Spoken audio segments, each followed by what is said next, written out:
These lectures have already touched on international issues in a number of places. For example, we've talked about what's meant by the balance of trade. We've talked about the impact of international trade on competition within markets and how that affects antitrust policy. But the last 5 lectures of this course are going to focus almost exclusively on international economic issues. This lecture focuses on the arguments for free and unrestricted trade in goods and services, while the next lecture then lists arguments for restricting trade and gives a sense of how economists respond to those arguments. The following 2 lectures then focus on international movements of financial capital, with one lecture focused on exchange rates, and the following lecture focused on the question of when flows of financial capital across borders can cause financial crashes, as has happened in countries like Russia and Argentina in the last decade or so. And the final lecture will give an overview of the shape of the global economy and some of the main macroeconomic issues that it faces. It's perhaps no surprise that to keep my economist union card, I need to be in favor of free trade, and I am in favor of free trade, but I will also readily admit that it's a complex situation with both costs and benefits. Let's start off with some basic perspective. How much globalization, to use the buzzword of the day, has occurred in recent decades? Let me give you a simple-minded answer, which is often, in my mind, a pretty good answer. Take a look at a statistic like exports as a share of GDP. That tells you what proportion of your economic output is being sold outside the country. If you used imports instead, it would say what proportion of what is consumed is being sold inside the country. You could use either one, truth be told. But in 1950, world exports were about 7% of world GDP. Now, world exports are about 25% of world GDP. So there's more than a tripling going on there. There's a similar pattern for the U.S. economy. In 1950, U.S. exports were about 3% of GDP. In the mid-2000s, exports are about 12% of GDP. So again, there's kind of a tripling or quadrupling going on there. When people talk about globalization, this is in essence the trend they're talking about, that of the stuff that is produced in an economy, a much larger share is now being sold across international borders than was before. Now, there are several reasons why international trade could be a win-win situation for all the countries that participate. Let's start off by focusing on the arguments of economists for why gains from trade exist. And I'm going to categorize these into 3 groups. One is absolute advantage, one is comparative advantage, and one I'm going to call dynamic gains over time. But we need to explore each of those, obviously, in a little more depth. So let's start off with the idea of absolute advantage. What's meant by that? One nation has an absolute advantage over another nation in the production of a certain good if it can make that good with higher productivity. Remember, productivity would be higher output per hour or somehow fewer inputs being needed to make that output. As an example, think about a world that just has 2 countries. Let's call them the United States and Saudi Arabia. And for a moment, let's just set aside all the issues about national security and oil dependence and everything else like that. Let's say, and this is plausible enough, that the United States has an absolute advantage over Saudi Arabia in growing wheat. We Americans don't sing about those amber waves of grain for nothing.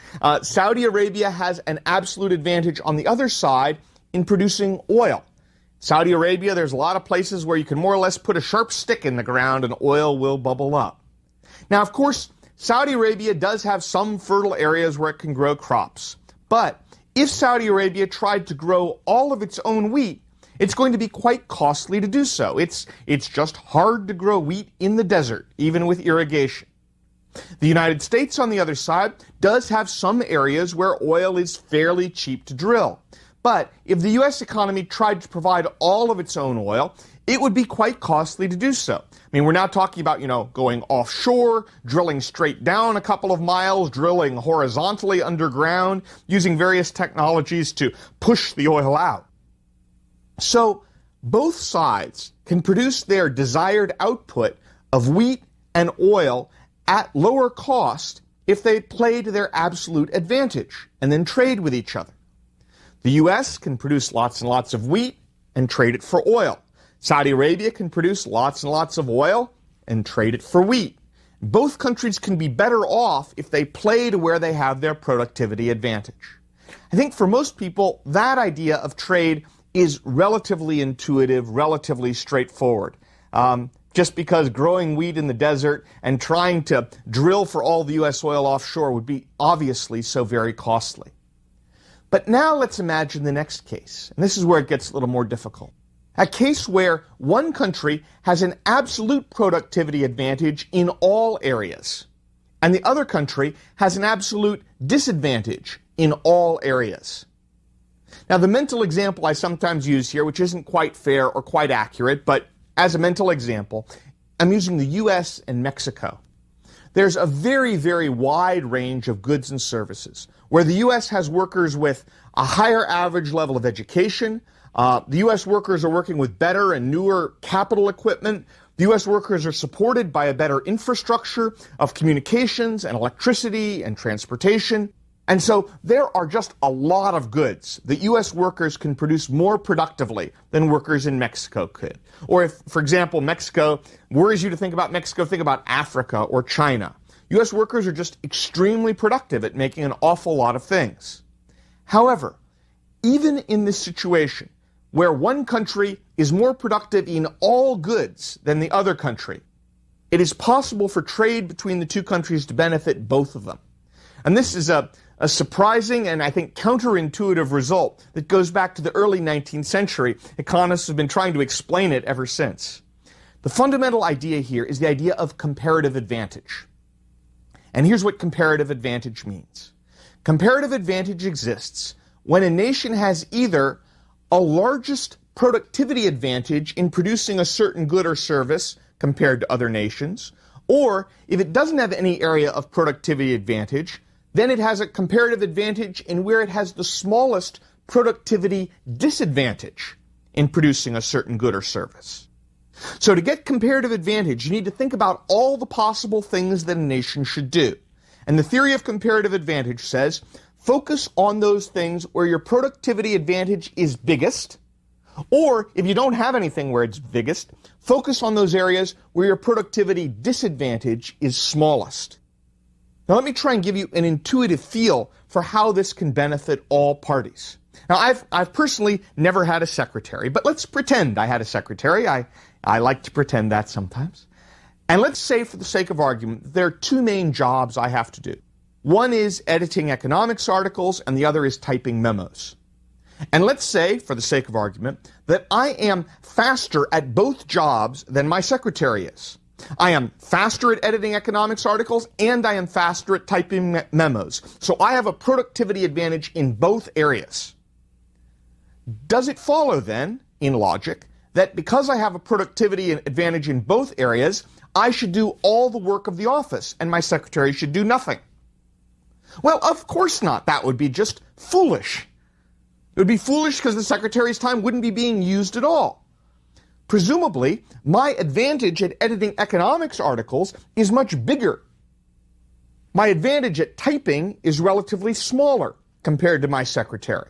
So I'm much better off hiring a secretary, focusing on the area where my productivity advantage is greatest, and letting my secretary focus on the productivity area where the secretary's productivity disadvantage is least.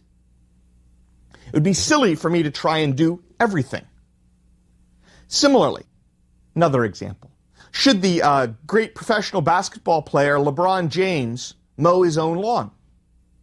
Now, let's face it, this is a world-class athlete. He is probably much faster at mowing his lawn than anyone he can hire. He has a productivity advantage at mowing his lawn. But it would be crazy for him to spend his time that way, right? He should focus on the area of playing professional basketball and doing endorsements where he has an extraordinary productivity advantage. And then he should hire other people to do other jobs, even if he would still have a productivity advantage in those areas. And it benefits both parties for him to hire those people and for those people to have trade and exchange. Third example. My father was in the Boy Scouts. I think he was even an Eagle Scout. So when I was growing up and our family went camping, my dad was the best at everything involved in camping. He is the best at collecting firewood. He's best at making a fire. He's best at cooking. He's best at putting up tents. He's best at everything. He has a productivity advantage in all aspects of camping. So, question. Should Dad do absolutely all of the work while the rest of us sit around and watch him? Is that better for everyone if we do that? Well, of course not. I mean, Dad can't do everything. He's going to run out of time. It's going to be better for everyone if my father focuses on the skills where his productivity advantage is biggest, and where the rest of us focus on the skills where our productivity disadvantage is smallest. And when we combine those productivity advantages and productivity disadvantages, certainly my father will be better off getting help, and in fact we'll all be better off because a great deal more is going to get done and get done more easily than if one person tries to do everything. So with those sorts of intuitive ideas in mind, let's now retreat to my example of the United States and Mexico. Let's say that the United States is better at producing computers in the sense that it has higher productivity, and it's better at producing textiles than Mexico is. Again, in the sense that the U.S. has higher productivity. Does it therefore follow that the United States should produce both all of its computers and all of its textiles and have no trade with Mexico in either area? Well, no, for just the same reason. The U.S. should focus on the area where its productivity advantage is greatest, which is presumably computers in this little hypothetical example, and Mexico should focus on an area where its productivity disadvantage is least, which would be textiles. The two can then trade with each other, and both nations can be better off. Both the nation with the productivity advantage in both goods and the nation with the productivity disadvantage in both goods can both benefit from trade. This is the remarkable theory of comparative advantage. The remarkable theory of comparative advantage establishes that even when one nation is more productive in all goods, both nations can still benefit from trade. If you're the nation with the productivity advantage in all goods, focus on those areas where your absolute advantage is greatest. If you're the nation with the disadvantage in all goods, focus on where your absolute productivity disadvantage is the least.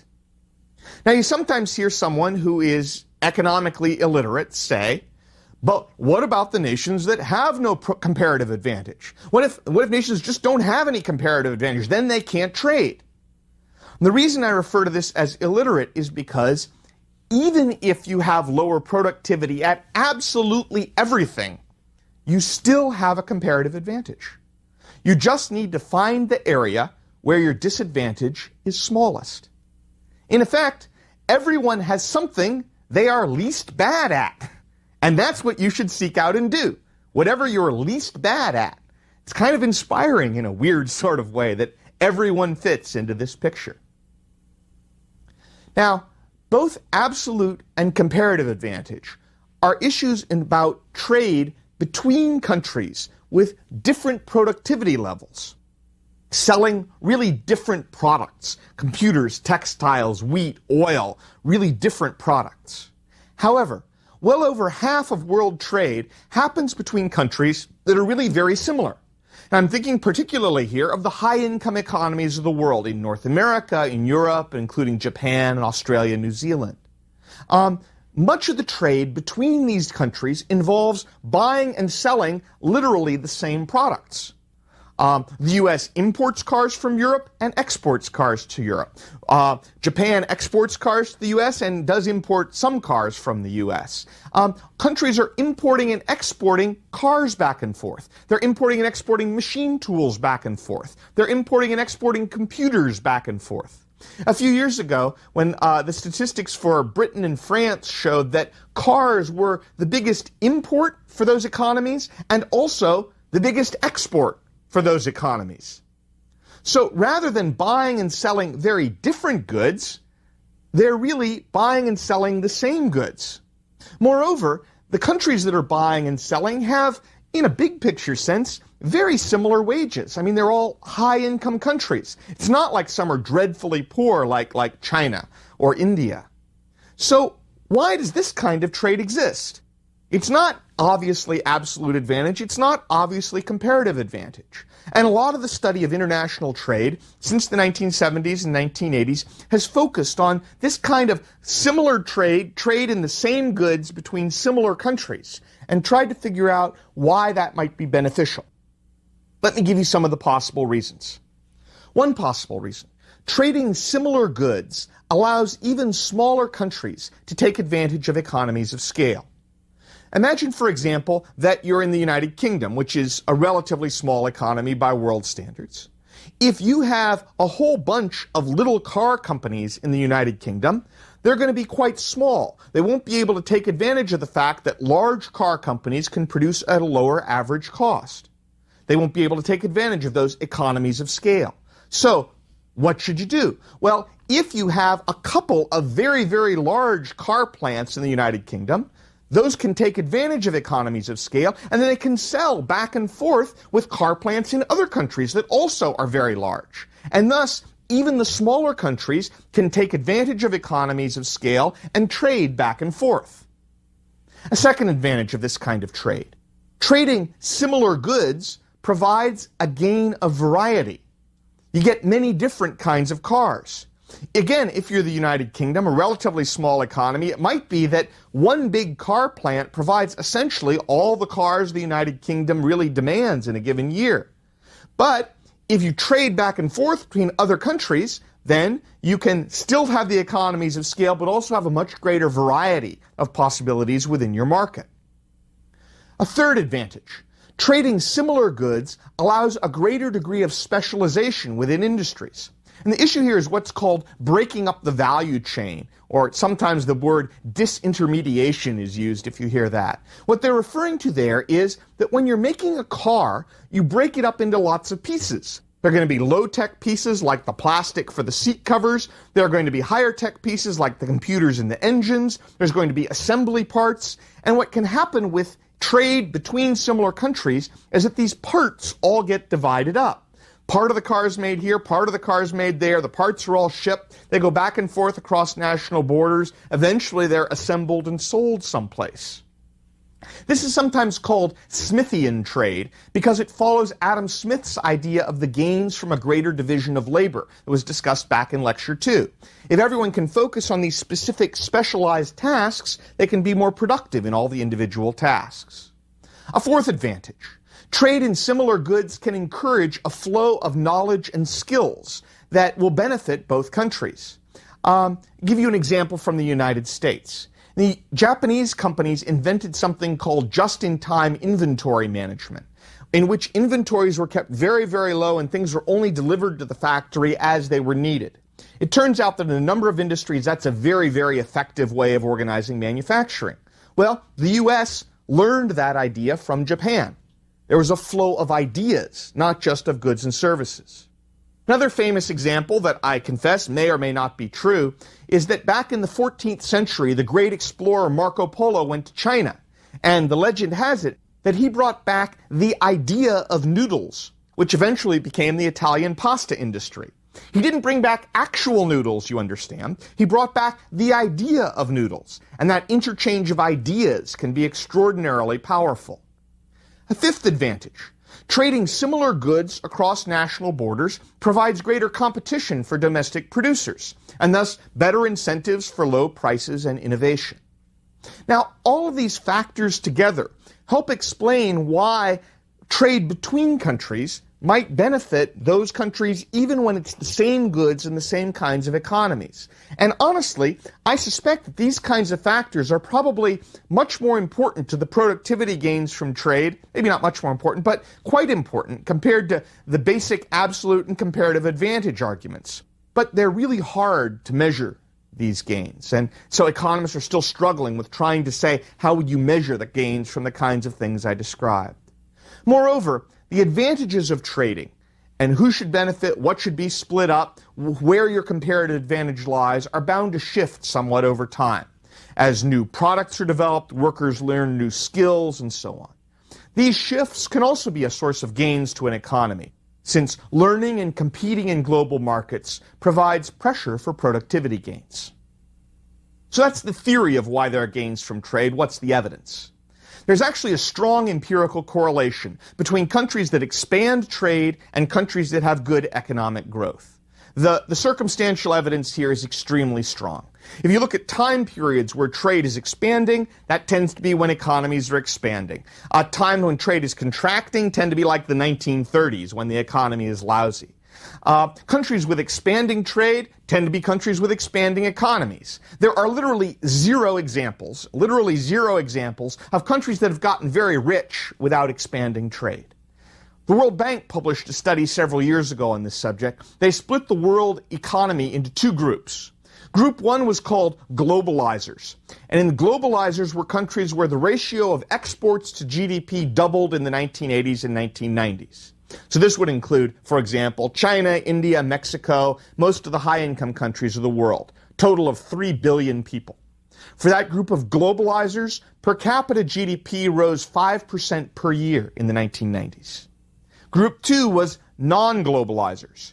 And for non-globalizers, the ratio of exports to GDP declined in the 1980s and 1990s. This would include much of Africa, it would include the Middle East, it would include Russia. For that group, per capita GDP declined an average of 1% per year in the 1990s. However, when you think about trade and growth, international trade is only one of many factors that contribute to economic growth, and it probably isn't the most important factor. Other key factors might include education, investment, new technology, and a good rule of law that supports market institutions.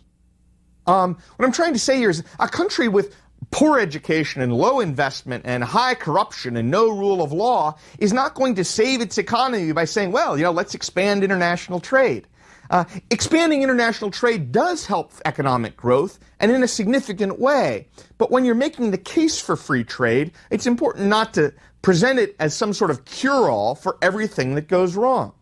I mean, if you asked me what's important for helping a nation grow, I'd list lots of factors. I might start with education and healthcare for the population, physical infrastructure, water, electricity, telecommunications, keeping inflation low, a lack of corruption, laws about competition, a well-regulated financial and banking system, flows of information and ideas. And in this mix, I would add in globalization and foreign trade, but it's not obviously the king of the list.